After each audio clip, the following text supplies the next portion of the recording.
আলহামদুলিল্লাহ, আল্লাহ তাআলার প্রতি লাখো কোটি শুকরিয়া যে আল্লাহ তাআলা আপনাকে আমাকে অত্যন্ত ভালোবেসে তার পবিত্র ঘর মসজিদে আসার এবং বসার তৌফিক দান করেছেন। সেই মহান মুনিবের দরবারে প্রাণ খুলে শুকরিয়া আদায় করি, সকলে বলি আলহামদুলিল্লাহ। অতঃপর লক্ষ কোটি দুরূদ ও সালাম সেই নবীর উপরে, যিনি ছিলেন নির্যাতিত নিষ্পেষিত মানবতার একমাত্র বন্ধু, যার সৃষ্টি বিশ্ববাসীর জন্য রহমত স্বরূপ। সেই মহামানবের প্রতি প্রাণ খুলে হৃদয়ের সবটুকুন ভালোবাসা আবেগ উজাড় করে দিয়ে দুরূদ ও সালাম জানাই, সকলে বলি সাল্লাল্লাহু আলাইহি ওয়াসাল্লাম। সম্মানিত মুসাল্লিয়ানে কেরাম, আমরা সূরা ফাতিহার ধারাবাহিক তাফসির করতেছিলাম। এরই ধারাবাহিকতায় আজকে আমরা সূরা ফাতিহার তৃতীয় আয়াত সম্পর্কে কিছু কথা জানার চেষ্টা করব ইনশাআল্লাহ। আমরা গত কয়েক জুম্মা যাবত সূরা ফাতিহার প্রথম এবং দ্বিতীয় আয়াত সম্পর্কে জানার চেষ্টা করেছিলাম। আমরা জেনেছিলাম সূরা ফাতিহার প্রথম আয়াতের শেষ অংশে আল্লাহ তাআলা নিজের পরিচয়কে তুলে ধরতেছেন। তো আল্লাহ নিজের পরিচয় তুলে ধরার ক্ষেত্রে সর্বপ্রথম নিজের সত্তাগত নাম আল্লাহ, এই নামে নিজেকে আমাদের সামনে পরিচিত করলেন। এরপর আল্লাহর গুণবাচক নামের মধ্য থেকে একটি নাম রব, রব শব্দের গুণবাচক নামের মাধ্যমে আল্লাহ তাআলা নিজের পরিচয় আমাদেরকে তুলে ধরেছিলেন, যেখানে রব শব্দের ব্যাপারে বলা হয়েছিল আল্লাহ তাআলা এমন পালনকর্তা যিনি গভীর ভালোবাসার থেকে আমাদেরকে লালন পালন করেন এবং আমাদের নিজেদের প্রয়োজন আল্লাহর কাছে চাওয়া ব্যতীতই আল্লাহ তাআলা আমাদের প্রয়োজনকে পূরণ করেন। তিনি এমন রব বা এমন পালনকর্তা। স্বাভাবিকভাবে এই কথাটা শোনার পর আমরা আল্লাহ তাআলার প্রতি অধিক আশা রাখি। দেখুন, এর পরের আয়াতে আল্লাহ বললেন আর রহমানির রহিম, যিনি দয়ালু। তো আল্লাহ তাআলার দয়া সম্পর্কেও আমরা গত জুম্মায় জেনেছি। যখন আমরা দুইটা বিষয় জানলাম যে আল্লাহ তাআলা এমন পালনকর্তা যিনি গভীর ভালোবাসা থেকে আমরা আমাদের প্রয়োজনকে আল্লাহর কাছে ব্যক্ত করা ছাড়াই আল্লাহ তাআলা আমাদের প্রয়োজনকে পূরণ করে, তিনি এত মহান পালনকর্তা। এরপরে যখন আমরা জানলাম আল্লাহ তাআলা অধিক দয়ালু, এই দুইটা বিষয় জানার পর আমাদের ভেতরে আল্লাহর প্রতি আশা এত বেশি পরিমাণে সৃষ্টি হয়ে যায় যে আমরা আল্লাহর প্রতি ভয় করতে যে হবে এটা থেকে আমরা অনেক সময় ভুলে যেতে পারি। তো এই জন্য আল্লাহর প্রতি যে ভয়ও করা প্রয়োজন, আমরা আল্লাহর প্রতি ভয়ও রাখবো, আবার আল্লাহর প্রতি আশাও রাখবো। এই উভয়টার সমন্বয় যাতে আমরা করতে পারি, এজন্য আল্লাহ তাআলা সূরা ফাতিহার তৃতীয় আয়াত নাজিল করে আমাদেরকে আল্লাহ তাআলার নিয়ামতগুলো ভোগ করার ব্যাপারে এবং আমাদের সমস্ত কৃতকর্মের ভেতরে একটা সতর্কতা অবলম্বন করে চলতে হবে, এইটা বোঝানোর জন্য আল্লাহ তাআলা সূরা ফাতিহার তৃতীয় আয়াত নাজিল করলেন। আল্লাহ তাআলা সূরা ফাতিহার তৃতীয় আয়াতে বলতেছেন মালিকি ইয়াউমিদ্দিন, আল্লাহ বিচার দিবসের মালিক। যার ভেতরে বিচার দিবসের ভয় থাকে সে আল্লাহ তাআলার অসংখ্য অগণিত নেয়ামত ভোগ করার ব্যাপারে সতর্ক হবে। যদি এই সতর্কতামূলক আয়াত আমাদের মাঝে নাজিল করা না হতো, তাহলে আমরা কেবলমাত্র আল্লাহর রহমত, আল্লাহর দয়া, আল্লাহর করুণা এগুলো জানার পর আল্লাহর নেয়ামতগুলো ভোগ করার ব্যাপারে খুব বেশি পরিমাণে অসতর্ক হয়ে পড়তাম, সতর্কতাহীন ভাবে আল্লাহর নেয়ামতগুলো ভোগ করতাম। যেটা ভালো কাজে ব্যবহার করার কথা সেইটা খারাপ কাজে ব্যবহার করতাম। আমাদের এই সমস্ত শরীর আল্লাহ তাআলার দেওয়া নিয়ামত, সুস্থতা আল্লাহর দেওয়া নিয়ামত। এই সুস্থতা আর এই সমস্ত শরীরের শক্তি, এগুলোকে আল্লাহ তাআলা দিয়েছেন সঠিক পথে ব্যবহার করার জন্য। এগুলো ভুল পথে ব্যবহার করা যাবে না। তো কেবলমাত্র আল্লাহ তাআলার দয়া, আল্লাহ তাআলার রহমত, আল্লাহ তাআলার অনুগ্রহ, করুণা, এগুলো জানলে আমাদের ভেতরে আল্লাহর এই নিয়ামতগুলো ভোগ করার ব্যাপারে কোন রকম সতর্কতা অবলম্বন করার বিষয়টা থাকতো না, বা চিন্তাটা আমাদের ভেতরে আসতো না। এই চিন্তাটা আমাদের ভেতর আনার জন্য আল্লাহ তাআলা তৃতীয় আয়াতে আমাদের ভেতরে একটা সতর্কতামূলক বার্তা প্রেরণ করলেন। আল্লাহ বললেন যে আল্লাহ হলেন বিচার দিবসের মালিক, বিচার হবে। আমরা আল্লাহর যত নিয়ামত ভোগ করতেছি, এই প্রত্যেকটা নিয়ামতের ব্যাপারে আল্লাহর কাছে সাক্ষী দিতে হবে। সূরা তাকাসুরের শেষ আয়াতে ঠিক এই কথাই আল্লাহ তাআলা বলেছেন। আল্লাহ বলছেন যে তোমাদেরকে আমি যতগুলো নিয়ামত দিয়েছি, প্রত্যেকটা নিয়ামতের হিসাব কিয়ামতের ময়দানে দিতে হবে। প্রত্যেকটা নিয়ামতের হিসাব দিতে হবে। তো দেখুন কিয়ামতের দিবসটা কেমন হবে, এটা যদি জানতে পারি, তাহলে আমাদের ভেতরে মোটামুটি একটা ভয় আসতে শুরু করবে, যে ভয় আমাদেরকে আল্লাহর নিয়ামতগুলোকে সঠিকভাবে ব্যবহার করতে সাহায্য করবে। আল্লাহ তাআলা কুরআনুল কারীমের মধ্যে বলতেছেন, ওয়ামা আদরাকা মা ইয়াউমুদ্দিন, তোমরা কি জানো বিচার দিবস কি? আল্লাহ প্রশ্ন করতেছে, তোমরা কি জানো বিচার দিবস কি? আবার আল্লাহ নিজেই উত্তর দিচ্ছেন পরবর্তীতে, সুম্মা মা আদরাকা মা ইয়াউমুদ্দিন, অতঃপর কিয়ামত দিবস কি, তোমরা কি তা জানো? দুইবার একই কথা দুইবার বলে আমাদেরকে সতর্ক করতেছেন যে আমরা যেন কিয়ামত দিবসটা কি এটা যেন আমরা জানি, এটা জানা জরুরি, এটা বোঝাচ্ছেন। এটা বোঝানোর জন্য দুইবার একই আয়াত দুইবার নিয়ে আসছে। তারপরে দেখেন আল্লাহ তাআলা বলে দিচ্ছে আসলে কিয়ামত দিবসটা কি। কিয়ামত দিবসটা হলো ইয়াউমা লা তামলিকু নাফসুল লিনাফসিন শাইআ। কিয়ামত দিবস এমন যেদিন একজন মানুষ আর একজন মানুষের জন্য কোনো কর্তৃত্ব রাখবে না। অর্থাৎ আমার বাবা কিয়ামতের দিবসে উপস্থিত হয়েছেন, আমিও কিয়ামতের দিবসে উপস্থিত হয়েছি। হওয়ার পর আমি আমার বাবার জন্য কিছু করতে পারবো না, আমার বাবা আমার জন্যও কিছু করতে পারবে না। এখানে এটাই বোঝানো হচ্ছে। এরপরে ওয়াল আমরু ইয়াউমা ইযিল লিল্লাহ, সেদিন একমাত্র কর্তৃত্ব আল্লাহর থাকবে। সেদিন একমাত্র কর্তৃত্ব কার থাকবে? আল্লাহর থাকবে। তো কিয়ামত দিবসটা কি, এটা সংক্ষেপে আল্লাহ তাআলা একটা আয়াতের মধ্যে বলে দিলেন যে কিয়ামতের দিবসটা এমন হবে যেদিন একজন মানুষ আর একজন মানুষের ওপর কোনো কর্তৃত্ব রাখবে না। সেদিন কর্তৃত্ব হবে একমাত্র আল্লাহর। সেদিন একমাত্র আল্লাহর কর্তৃত্ব হবে। এটা ছোট্ট কথা, কিন্তু ব্যাপক অর্থ। আপনি যদি দেখেন দুনিয়ার জীবনে যখন আমরা জেলে যাই কোনো একটা অপরাধ করে, তখন আমাদের কর্তৃত্ব অন্য কোনো নেতা পর্যায়ে যারা আছে তাদেরকে আমরা ডেকে নিয়ে আসি, তাদেরকে অনেক সময় ঘুষ দেই। পুলিশের কাছে ঘুষ দিলে যদি হয়ে যায় তাহলে মাশাআল্লাহ আর নেতার কাছে যাওয়া লাগে না। এরপরে দেখা যাচ্ছে নেতার কাছে গেলাম, পুলিশের কাছে ঘুষ দিয়ে যদি না হয় তাহলে নেতার কাছে গিয়ে কিছু টাকা ঝাড়লাম, দেওয়ার পরে দেখা যাচ্ছে যে ওই অপরাধের যে শাস্তি, ওই শাস্তি থেকে আমাদের মুক্তি পাওয়া যায় দুনিয়ার জীবনে। কিন্তু আখিরাতের জীবনে এরকম কোনো ঘুষ দিয়ে নিজের অপরাধ থেকে মুক্ত হওয়ার কোনো সুযোগ থাকবে না। আখিরাতের জীবন, এই জীবনের কর্তৃত্ব একমাত্র আল্লাহর থাকবে, আর কারো থাকবে না। আর আল্লাহ তাআলা ন্যায় বিচারক। আল্লাহ তাআলা কি বিচারক? ন্যায় বিচারক। আপনার আমার উপর তিনি ন্যায় বিচার করবেন।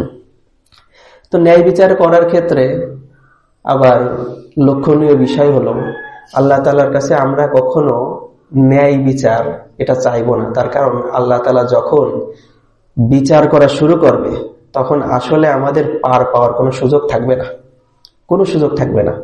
এজন্য আল্লাহর কাছে আমরা সব সময় চাইবো যে আল্লাহ আমাদের কোনো বিচার না করেই আমাদেরকে জান্নাতে দিয়ে দেন, আমাদের যেন বিচারের কাঠগড়ায় আমাদেরকে দাঁড় করাবেন না, আমাদেরকে বিচার করা ছাড়াই আমাদেরকে জান্নাত দিয়ে দেন। এভাবে দোয়া করবো আমরা। আমরা আল্লাহর রহমত চাইবো, আমরা আল্লাহর কাছে ন্যায় বিচার এটা চাইবো না। ঠিক আছে তো ইনশাল্লাহ। আচ্ছা, তো দেখুন এখান থেকে আমাদের সাধারণ একটা জ্ঞান আসলো যে বিচার দিবসটা কেমন হবে। এছাড়া অন্যান্য বিভিন্ন আয়াতে আল্লাহ তাআলা খুব সুন্দরভাবে কিয়ামত দিবসের ভয়াবহতাকে তুলে ধরেছেন। কিয়ামত দিবসের ভয়াবহতার ব্যাপারে আয়াত রয়েছে, মাতা আল্লাকুম ওয়ালি আনআমিকুম ফাইযা জাআতিস সাক্খা ইয়াওমা ইয়াফিরুল মারউ মিন আখি ওয়া উম্মিহি ওয়া আবি ওয়া সাহিবাতিহি ওয়া বানি। এখানে আল্লাহ তাআলা বলেছেন যে সেদিন অর্থাৎ বিচার দিবসে, কিয়ামতের দিন, আখিরাতের দিনে একজন ভাই তার ভাইয়ের কাছে ছুটে যাবে কিছু নেকি দেওয়ার জন্য, যে কিছু নেকি দাও, আমাকে একটু সাহায্য করো, এই বিভীষিকাময় মুহূর্তে আমি নিজের আমলে জান্নাতে যাইতে পারতেছি না, বা আমি মুক্ত হতে পারতেছি না, আমি শাস্তি থেকে মুক্তি পাচ্ছি না। তো এই জন্য ভাইয়ের কাছে ছুটবে। এরপরে সন্তান তার বাবার কাছে ছুটে যাবে যে কিছু সাহায্য করো আমল দিয়ে। এরপরে মা তার সন্তানের কাছে ছুটবে। এই যে একটা পরিস্থিতি, এই কথাগুলো শুনতে যেমন সহজ শোনা যায়, আসলে এই পরিস্থিতিটা এতটা সহজ না। সেদিন বাপ সন্তানকে চিনবে না, মা সন্তানকে চিনবে না, সন্তান মাকে চিনবে না। যদিও আমরা দুনিয়ার জীবনে দেখি যে বাবা সন্তানের জন্য প্রাণপণ চেষ্টা লাগাই দেয়, জান দিয়ে দেয়, এমন একটা অবস্থা দুনিয়ার জীবনে এমন হয় যে সন্তান বাবা মায়ের জন্য নিজের জীবন দিয়ে দেয়। কিন্তু সেদিন কি এমন পরিস্থিতি হবে যে পরিস্থিতিতে সন্তান বাবাকে সাহায্য করবে না, সন্তান মাকে সাহায্য করবে না। আসলে পরিস্থিতিটা কতটা ভয়ঙ্কর হবে এটা আমাদের একটু চিন্তায় আনতে হবে। যদি আমরা এই বিষয়টা নিয়ে একটু চিন্তা করি তাহলে আমরা বুঝতে পারবো আসলে বিচার দিবসটা কতটা ভয়ঙ্কর, অনেক ভয়ঙ্কর। বিচার দিবস সম্পর্কে আমাদের চিন্তা করতে হবে। তো আল্লাহ তাআলা সূরা ফাতিহার 3য় আয়াতে বিচার দিবসকে সামনে এনে বিচার দিবসের পরিচয়কে তুলে ধরে আমাদেরকে সতর্ক করতেছেন, আল্লাহ তাআলার নেয়ামত গুলোকে ভোগ করার ব্যাপারে সতর্ক করতেছেন। তো দেখুন আল্লাহ তাআলা যখন আমাদেরকে আল্লাহর নেয়ামত গুলো ভোগ করার ব্যাপারে সতর্ক করতেছেন, তখন আমাদের আসলেই কত বেশি সতর্কতা অবলম্বন করা দরকার, আমাদের সতর্কতার পরিচয় কিভাবে দেওয়া দরকার। একটা ঘটনা বলি। হযরতে ওমর রাদিয়াল্লাহু তাআলা আনহু তিনি সফরে বেরিয়েছেন, একটা মরুভূমির ভিতরে গিয়ে পৌঁছেছেন। সেখানে আশপাশে কোথাও পানি নাই, হঠাৎ পানির পিপাসা লাগছে। এই মুহূর্তে হযরতে ওমর রাদিয়াল্লাহু তাআলা আনহু একটা রাখালকে একটা ছাগলের পাল নিয়ে চড়াইতে দেখতেছেন। তখন ওমর রাদিয়াল্লাহু তাআলা আনহু ওই রাখালকে বলতেছেন যে আমার তো অনেক পানির পিপাসা লাগছে, তুমি তোমার এই ছাগলের পাল থেকে একটা ছাগলের দুধ দহন করে আমাকে একটু খেতে দাও, যাতে করে আমি আমার পানির পিপাসা দূর করতে পারি। তখন ওই রাখাল ওমর রাদিয়াল্লাহু তাআলা আনহুকে চেনে না। তো রাখাল বলতেছে যে আসলে এই ছাগলগুলোর মালিক আমি না, এ কারণে আমি আপনাকে দিতে পারবো না মালিকের অনুমতি ব্যতীত। এরপর ওমর রাদিয়াল্লাহু তাআলা আনহু বললেন, আচ্ছা ঠিক আছে, তাহলে এখন একটু পরীক্ষা করার জন্য ওমর রাদিয়াল্লাহু তাআলা আনহু রাখালকে পরীক্ষা করতেছেন যে আসলে লোকটা কেমন। পরীক্ষা করার জন্য বলতেছেন যে আচ্ছা রাখাল, তুমি একটা কাজ করো, আমি তোমাকে কিছু টাকা দিচ্ছি, তুমি ওই টাকাগুলো নিয়ে আমাকে একটা ছাগল বিক্রি করে দাও। এরপর আমি ওই ছাগলের দুধ দহন করে খাবো, খাওয়ার দ্বারা আমার পানির পিপাসাও মিটবে, তুমিও কিছু টাকা পাবে। আর তুমি তোমার মালিককে বলে দিও যে এত বিশাল ছাগলের পাল নিয়ে যখন আমি মাঠে ঘাটে চড়াচ্ছিলাম তখন একটা ছাগল হারিয়ে গেছে, অথবা কোনো বাঘে নিয়ে গেছে, এরকম একটা কথা বলে দিও মালিককে, মালিক তোমার কথা শুনবে। এটা খুব একটা আশ্চর্যজনক কথা না। 500-1000 ছাগল নিয়ে তুমি চড়াচ্ছ, এর ভেতর থেকে একটা হারিয়ে যাওয়া কোনো বিষয় না। ঠিক আছে। এবার ওই রাখাল বলতেছে যে এটা তো ঠিক যে আমি যদি আপনাকে এই মুহূর্তে একটা ছাগল বিক্রি করে দেই আর মালিককে যদি আমি বলি একটা ছাগল হারিয়ে গেছে, তো মালিক আমার এই কথাটা মেনে নেবে। আমার মালিক আমাকে খুব বিশ্বাস করে, আমার মালিক আমাকে খুব বিশ্বাস করে, মেনে নেবে। কিন্তু আপনি কি জানেন না যে আমার দুনিয়ার মালিক সে এখানে নাই, কিন্তু আল্লাহ তাআলা তো সর্বস্তরে রয়েছে, আল্লাহ তো রয়েছে, আল্লাহ তো দেখতেছে এই জিনিসটা। আল্লাহ যেহেতু আমার এই অপরাধটা দেখতেছে, সেহেতু আল্লাহর কাছে তো আমার কিয়ামতের ময়দানে বিচার দিবসে সেখানে আসামির কাঠগড়ায় দাঁড়াইতে হবে।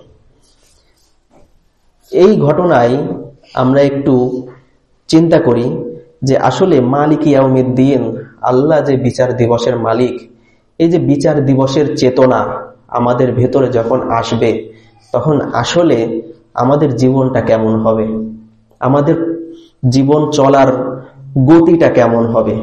এই ঘটনা থেকে আমাদের শিক্ষা নেওয়া দরকার যে আল্লাহ তাআলা ভয় একটা রাখালের ভেতর যখন আসলো, তখন রাখাল তার মালিকের চোখের আড়ালে কোনো অপরাধ করলো না।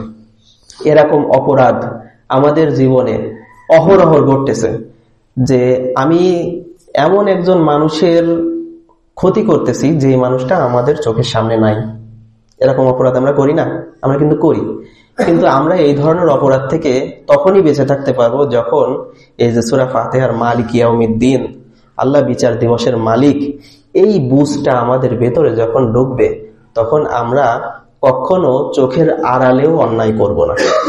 আমরা যেখানেই থাকি না কেন, কোথাও আমরা অন্যায় করব না।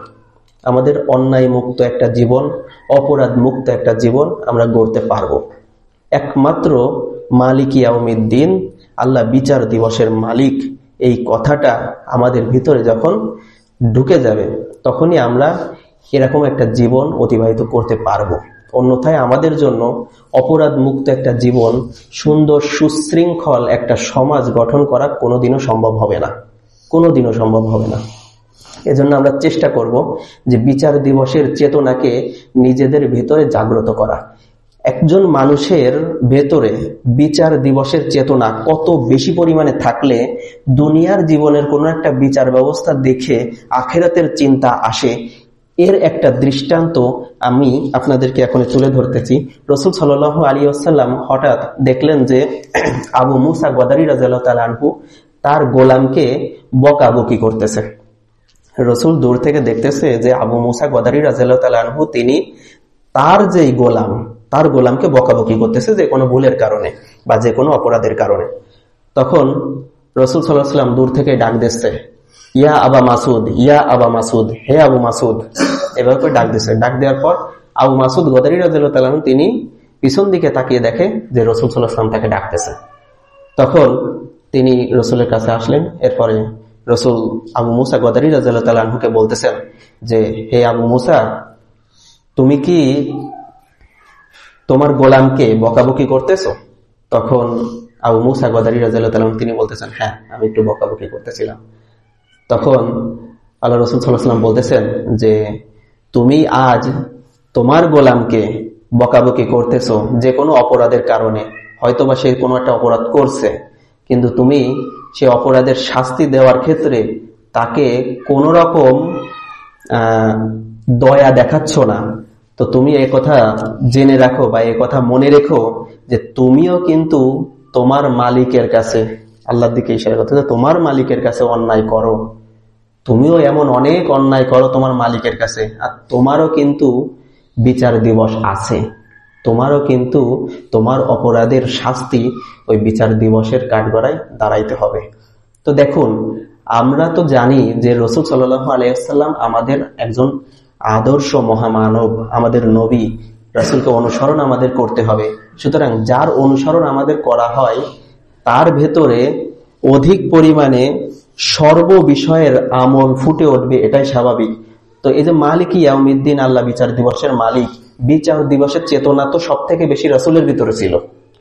তো রাসূলই দেখাচ্ছে যে বিচার দিবসের চেতনা আমার ভিতরে এত বেশি যে দুনিয়ায় আবু মুসা গদারি রাদিয়াল্লাহু তাআলা আনহুর যে বিচার ব্যবস্থা আমি দেখলাম তার আর গোলামের ভিতরে, এই বিচার ব্যবস্থা দেখে আমার চিন্তা ওই কিয়ামতের দিন আল্লাহর যে বিচার ব্যবস্থা আছে, ওই বিচার ব্যবস্থার কথা আমার ভিতরে চেতনায় জাগ্রত হচ্ছে। তো রসুল এটা আমাদেরকে বোঝালেন যে আসলে আমরা আমাদের দুনিয়ার জীবনে যে সমস্ত কার্যাবলীগুলো করি, এই সমস্ত কার্যাবলীর ভিতরে আল্লাহ তাআলার যে বিচার দিন রয়েছে, ওই বিচার দিবসকে আমাদের চেতনায় আনতে হবে। যখন আমরা আমাদের দুনিয়ার প্রত্যেকটা কাজের ভেতরে আল্লাহ তাআলার ওই বিচার দিবসকে সামনে রেখে চলতে পারবো, তাহলে ইনশাআল্লাহ আমাদের জীবনকে অনেক সুন্দর করতে পারবো, অনেক সাবলীল করতে পারবো। তো যাই হোক, আমরা সূরা ফাতিহার ৩য় আয়াতে যে কথাগুলো বলতেছিলাম, মালিক ইয়াউমিদ্দিন, আল্লাহ তাআলা বিচার দিবসের মালিক। তো বিচার দিবসের চেতনাকে আমরা নিজেদের ভিতরে জাগ্রত করার চেষ্টা করি, তাহলে আমাদের জীবন অনেক সুন্দর হবে, আমরা অনেক আমলি জীবন গঠন করতে পারবো ইনশাআল্লাহ। আল্লাহ তাআলা আমাদেরকে তৌফিক দান করুন। ওয়া আখিরু দাওয়ানা আনিল হামদুলিল্লাহি রাব্বিল আলামিন।